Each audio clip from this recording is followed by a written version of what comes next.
My name is Mike, and I'm here to talk to you today about interactive graphics in R. A little bit about me: I code in R for a living, and I believe R can be fun. What do I mean by fun? I mean things like including kittens in ggplots, running destructive physics simulations, and currently I'm experimenting with voxel rendering. There is fun to be had in R, and today I'd like to share with you such a discovery. And that is, with careful use of base R, interactive graphics are possible, and this opens the way for new visualizations. And when I say new visualizations, I'm going to use it to play games. My need for interactive graphics started with the game Wordle. This has an intuitive interface with animations and a great user experience, and so I created a clone of this in R to play. This was a text-based interface, which feels a bit clunky. It does not have the feel or the fluidity of the official game. And I realized R gives easy access to text interfaces like Zork on the left, but I want to play actual video games with sound and color and graphics and actual interaction like Pac-Man on the right. So I set myself a moonshot goal.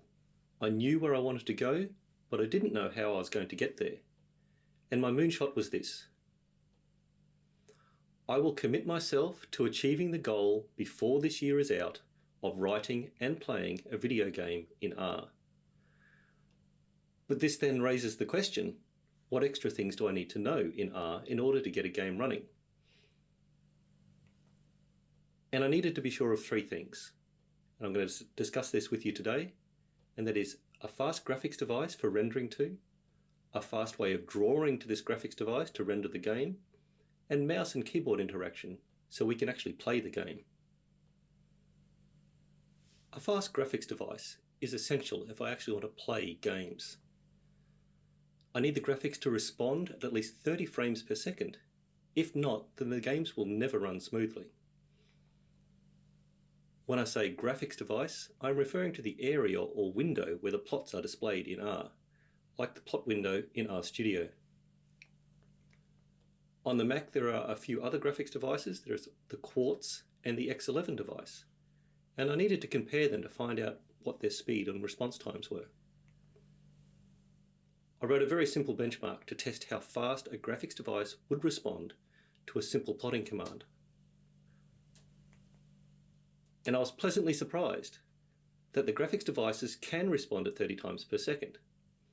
In this plot, we see the RStudio and the Quartz device both reaching 30 frames per second, with the Quartz device about twice as fast as the RStudio device. What was really surprising was to see that the X11 device can respond to commands at over 500 times per second. So yes, R does have a fast graphics device. We're over the first hurdle. All graphics devices can respond fast enough, and some graphics devices are faster than others. On the Mac, I'm going to choose to use the X11 device because it is ridiculously fast. Now that I'm confident that the graphics device can respond quickly, I need a fast way of drawing to that graphics device.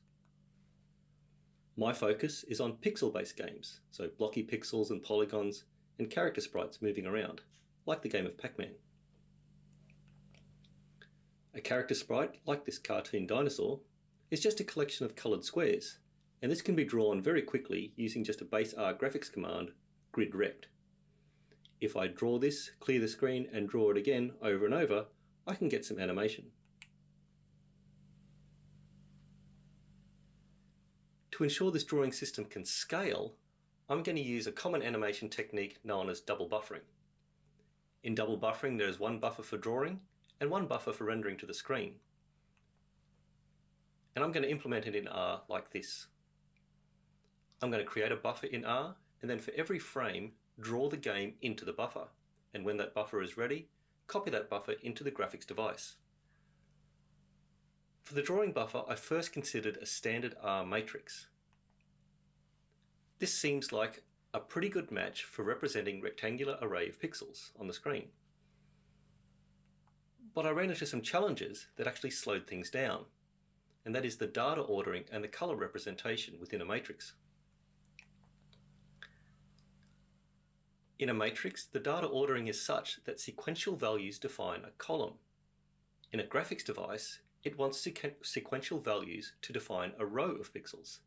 So there is a mismatch between their data representation. There is also a mismatch in the color representation. In an R matrix, you would represent color as a string, but a graphics device actually wants 4 numeric values for the 4 bytes of red, green, blue, and alpha color channels. So the matrix data layout does not match the graphics device, which means if I was to render a matrix to the graphics device, then every single time it actually has to do an internal data conversion, and this is going to slow things down. There is actually a second rectangular data structure in R that is more compatible with graphics devices, and that is the native raster. The native raster is a built-in data structure in R, but it is rarely used. It's difficult to manipulate from R, but it is highly compatible with graphics devices.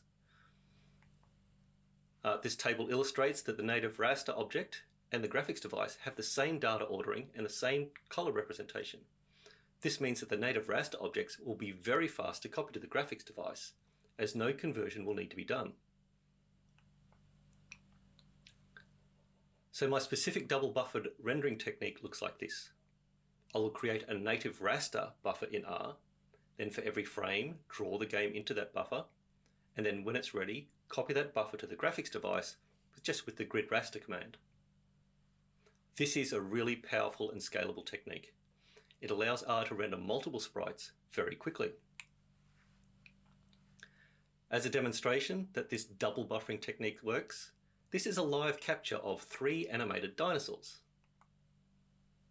This is great, but 3 objects aren't going to make an interesting game. And as I said, this method scales, and it scales to 100 dinosaurs, 1,000 dinosaurs,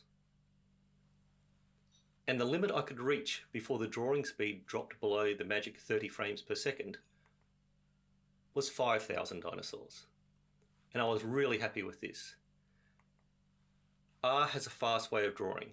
If I use the double buffering technique, using a native raster as the drawing buffer, and then copy that buffer to the graphics device when it's ready.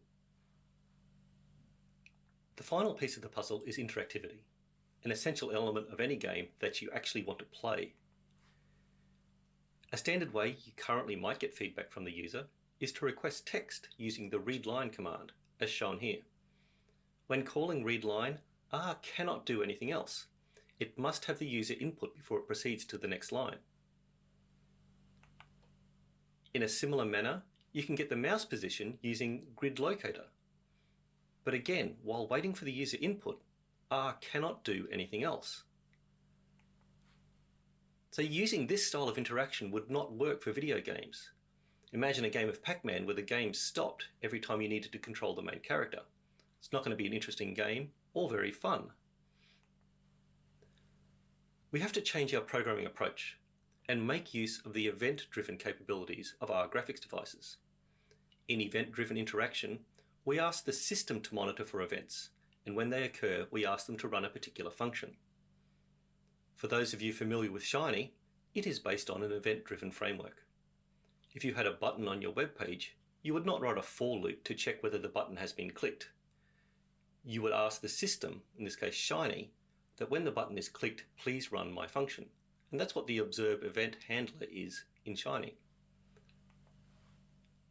Like Shiny, our graphics devices support event-driven interaction. So we don't need to monitor has the mouse moved or has the keyboard been pressed.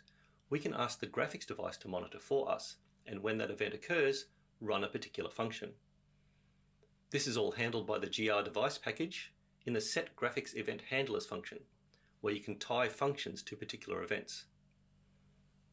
The events that you can watch for: has the mouse moved, and you'll get back the coordinates of the mouse. You can monitor for the mouse button being pressed, in which case you will get back the button number. You can ask for the keyboard to be monitored, in which case you will get which key has been pressed. There is one extra event to be monitored, and that is the idle event, when no other events are happening. Consider the idle event to be like the heartbeat of an application. When the user is doing something, yes, we handle that input and change our values, But if the user is not doing anything, then we run our idle function, our heartbeat. This means that an application skeleton might look something like this. When the mouse moves, let's update the position of the character on the screen. When the keyboard is pressed, let's run a function that will check whether the user wants to quit. And when the user is otherwise idle, render the next frame in the animation. As proof that this event-driven interactivity works, I wrote a drum machine in R. A drum machine is just an electronic instrument that plays drums. In this drum machine interface, each row represents an instrument, and each button means to play that instrument at a certain moment in time. The events that I've tied to this application are that when the mouse button is pressed, we toggle the button underneath the mouse. And when the user is idle, we just continue to play the next beat in the sequence. This is a short 20-second clip showing the first song I ever composed in R.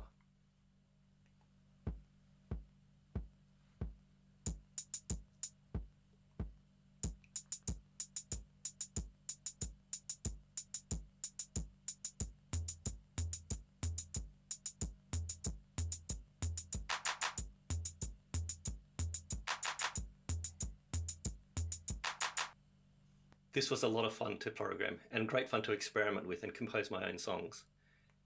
And it shows that event-driven interaction does work for what I want for games. I can simultaneously render graphics and play sounds while reacting to user input. I now have all the key elements that I need to play a game. The only thing left is to actually write the game itself. And I'm not going to write a game from scratch. I'm actually going to port an existing game called Another World. Another World is an action-adventure, side-scrolling platformer released in 1991 for many platforms. It has a novel, for its time, virtual machine architecture, which makes it easy to port to new systems. It is, in effect, just a polygon engine. Rather than storing bitmaps for scenes, it just records a description of how to render that scene using polygons. In this 20-second clip, it is rendering the first scene in the game.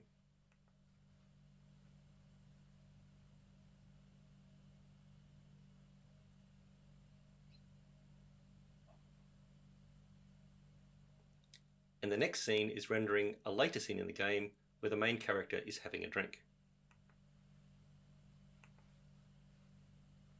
So that's how an individual frame is rendered.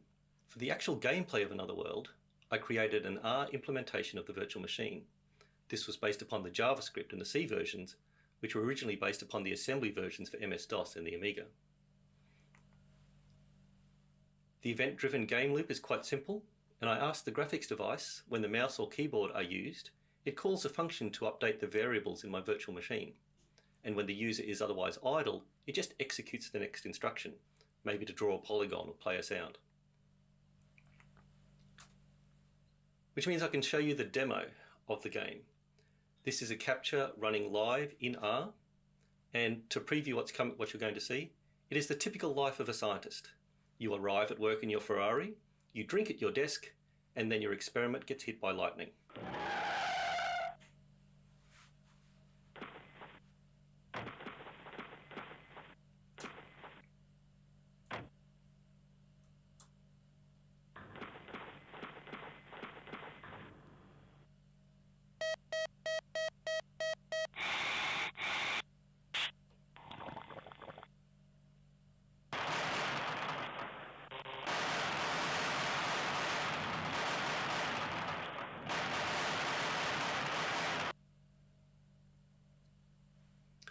With that strike of lightning, you are transported to another world. Later in the game, you are captured and you are stuck inside a jail. This 10-second demo illustrates keyboard interaction. By using the left and right arrow keys, I am going to rock the jail and escape.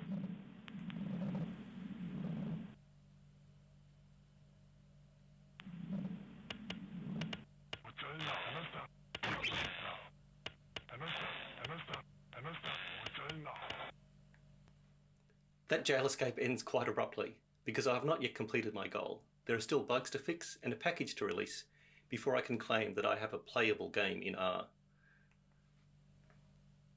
What's next?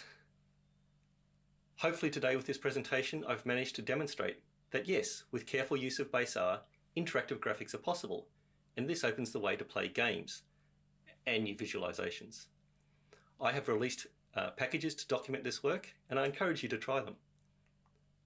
If you want to manipulate native raster images from R, I've released the nara package. I've released a friendlier wrapper around the event callbacks in the graphics devices. This hopefully makes it a little bit easier to use for games. I know that Matt Dre has used it already for his retro dungeon crawler, where we can see his blue character being chased by the yellow monster. If you want to see an example of a complex event-driven application, I have released the drum machine as a package. And I hope soon to release the Another World package so that everyone can play this game. R has the capability to write and run interactive graphics and games, and I'm fascinated to see what the R community can create. Game on. Thank you.